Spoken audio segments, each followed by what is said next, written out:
Manhero akanaka mhuri yeZimbabwe.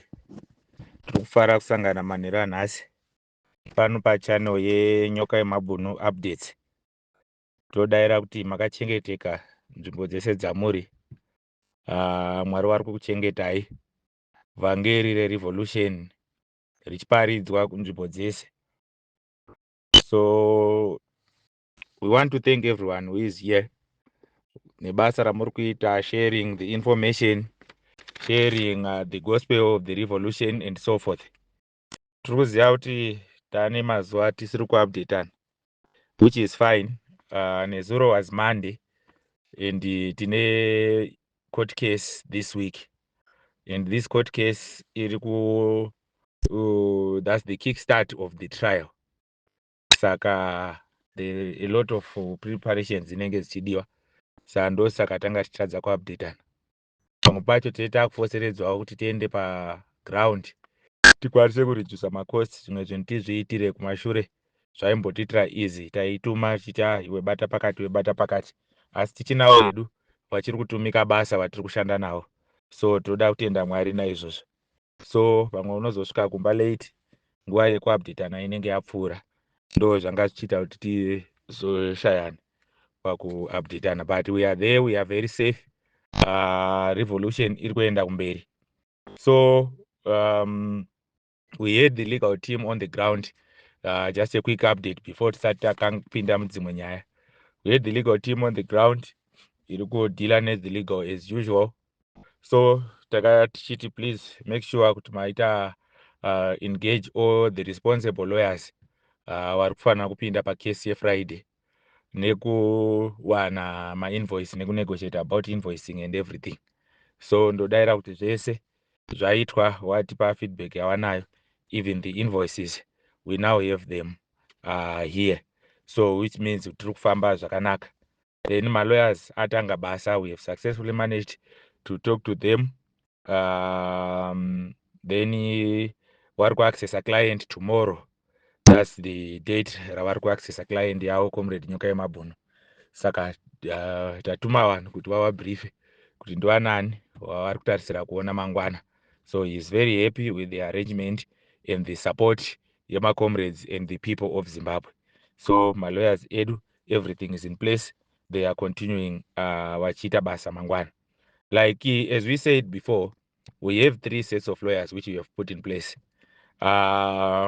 Tine lawyers are kudeala the South African case.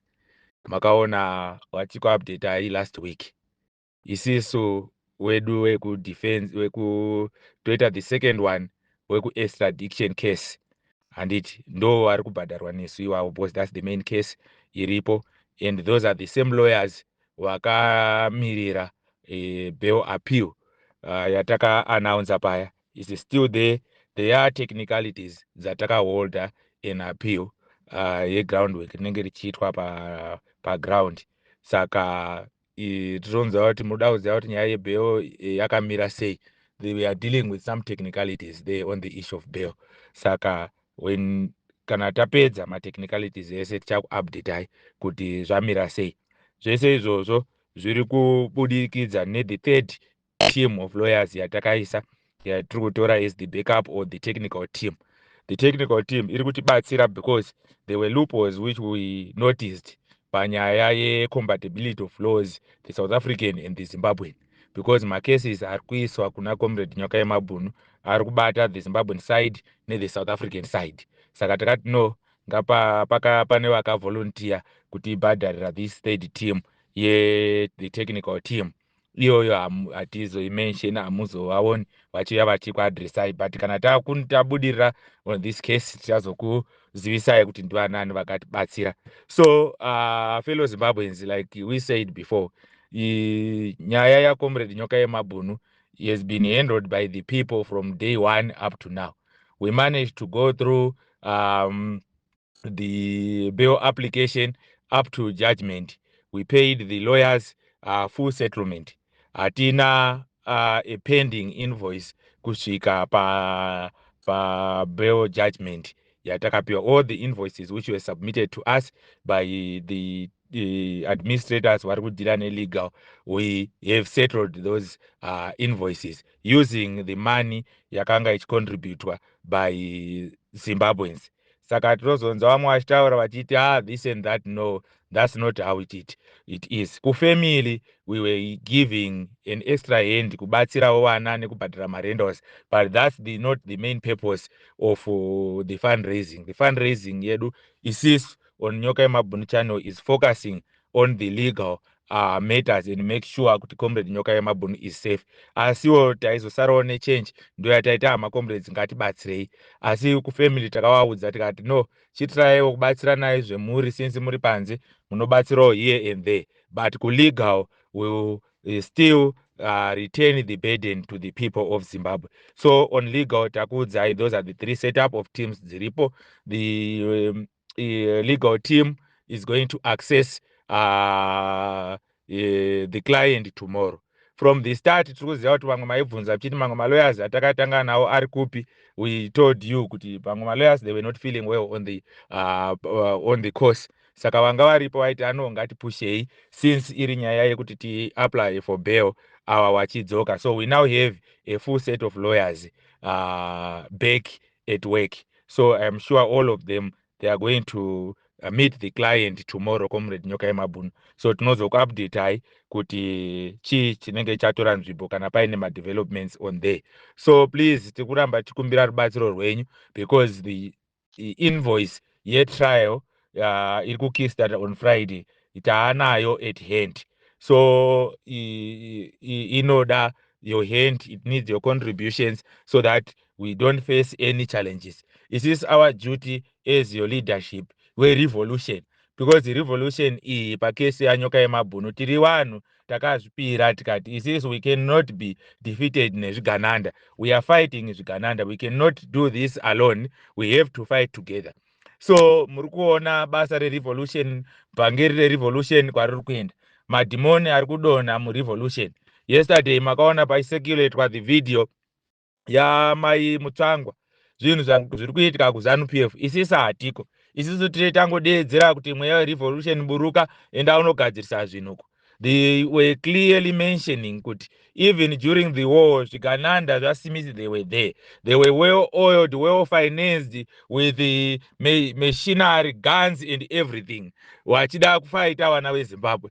But they were defeated because the spirit of revolution was amongst the Zimbabweans. That's the very stage yatasvika.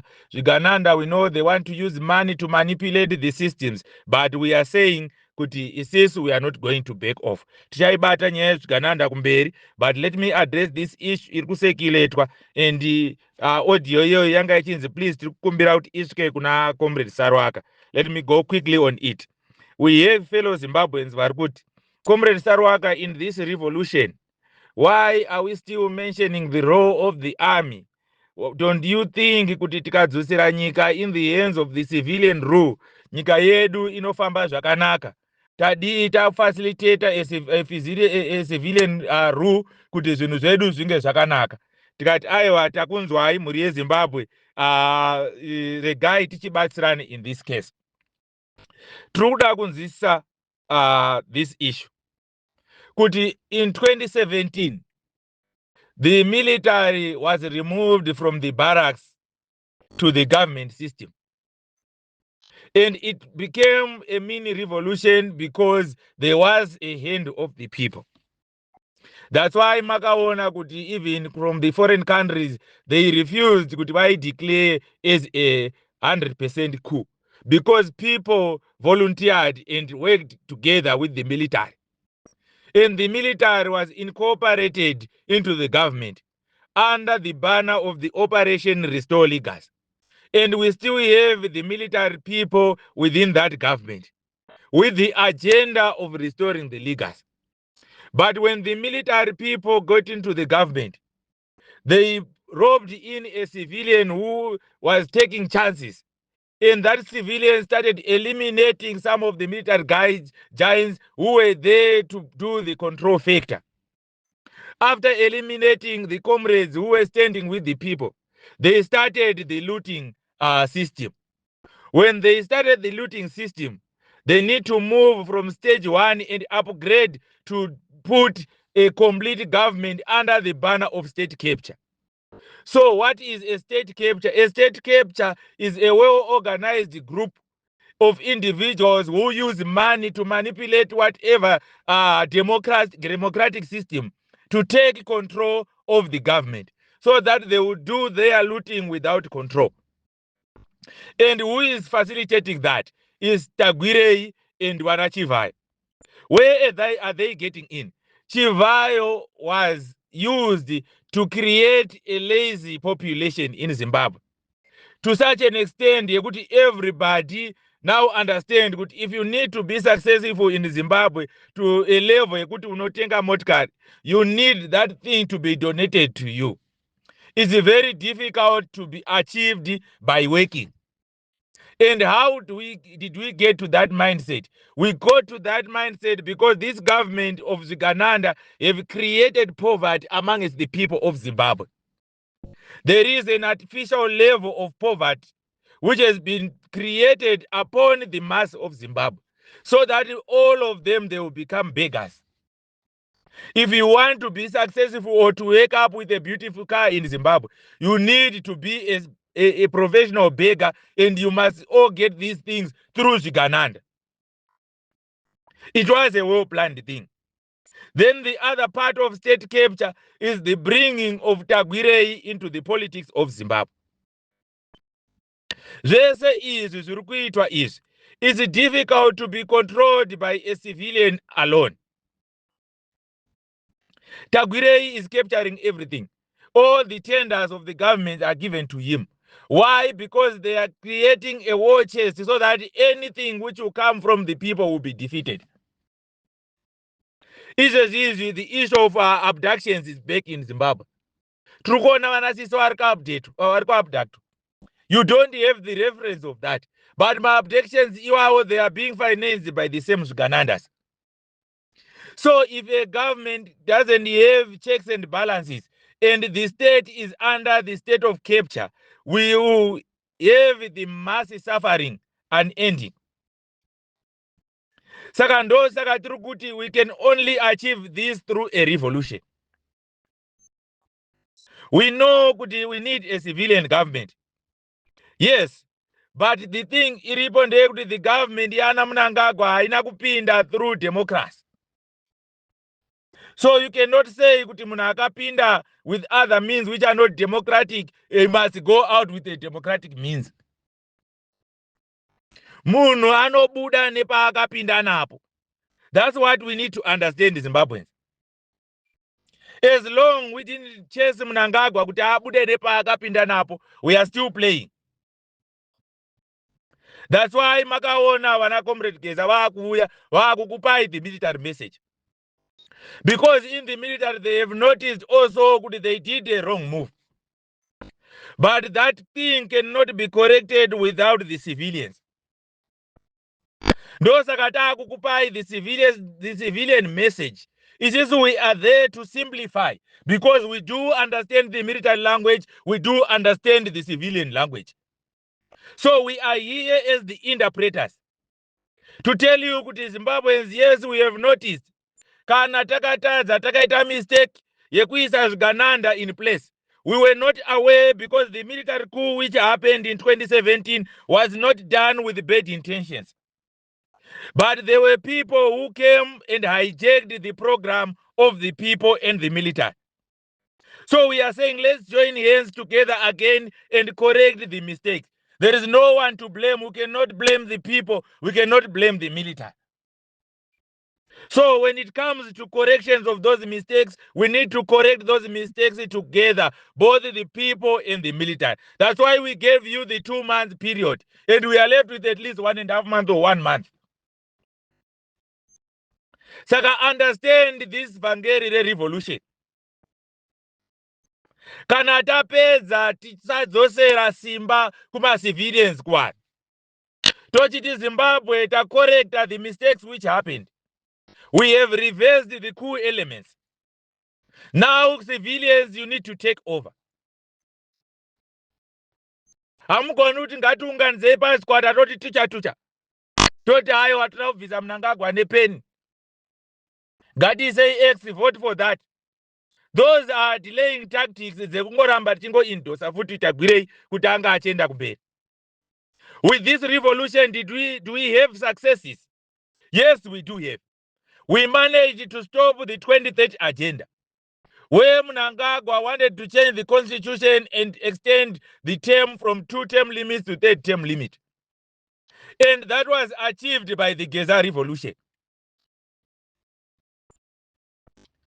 Then Wakaita say, because these people are not sleeping, then they said, okay, fine. Since the ZANU-PF is going for Congress in 2027, we are now creating our own parallel structure where they want to facilitate those who are implementing state captures with Ganandas could work into the civilian politics. That's when they engage Chigananda Tagwirei through the ZANU-PF political party. And he was brought in to politics through the Harare province. Ndosaka makanzwana mai Mutsango akubuda kuti ko Chigananda achapinda muma political structures edu without proper procedure. Izvi ndo zvatisingafariri. Kana mchiti munoshandisa mari kuti mutore hurumende, toda kukuzivisai kuti Smith was even more powerful than you guys. But we managed to defeat them because people were united and focused on the agenda. Tikati pamberi newe mai Mutangwa, you are just reminding them as it will take all it head on as the revolution. So zvikureva kuti vhangeri revolution riri kusvikawo kunana mai Mutangwa nekuma ZANU-PF structures ikoko. Asi toda kuti tizivisane mhuri yeZimbabwe, because mune muchiti aiwa tisabate nyaya dzekuZANU-PF, but muri kuona kuti zvigananda zviri kupinzwa through ZANU-PF. State capture is being facilitated through ZANU-PF. But we had evidence yekuti there are people in ZANU-PF who are progressive, who doesn't even want this state capture to be successful. Saka ngativatsigirei vanhu ivavo as a revolution. Because tikaita zvekutamba, once Tagwirei is incorporated into the political system yema-civilians,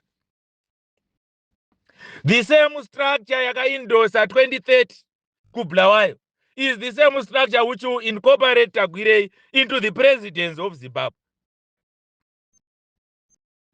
And once that happens, it means we are going to have 10 more years of suffering and looting. Saka tinoti pasi nazo aiwa miswai wakomana miswai.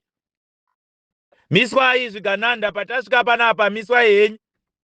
So we are not playing when we are talking of this 2 months limit. Because if we allow this thing to happen for more time, kunonoka kwatete tichiita, we are going to create more problems. Vana vanenge vachiramba vachisungwa, vana vanenge vachiramba vachiabductwa, vana vanenge vachiramba vachiuraiwa. So we cannot buy more time and play games, the politics and propaganda when things are at this level. So we are doing a proper preparation for action. Action is coming, fellow Zimbabweans. Kana signal yauya, we need to move and act. If we say let's turn left, everybody turn left. Trust your leadership and trust the processes. If we say let's take it to the streets, everybody let's take it to the streets. If we say shut down, it must be a shutdown. But we don't know what we are going to say because we understand that there is another word, richauya, kana rava kumusoro, the word of the revolution. Richauya richiuya kwatiri. Those who go to church, please, let's continue praying. Because we now need your prayers more than ever.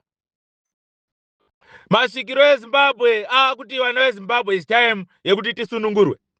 That's what brought and what takes this revolution forward. Vana vari kusungwa, we are saying munotamba. Let's play these games together. All the tactics dzamuri kuita hatiri kuti pasi nazvo.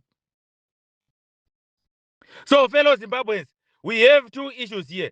We are moving with our revolution. But as we are moving with the revolution, tine vana vari kusungwa. Tine vana vari kuabductwa. So let's please join hands together and fight this together.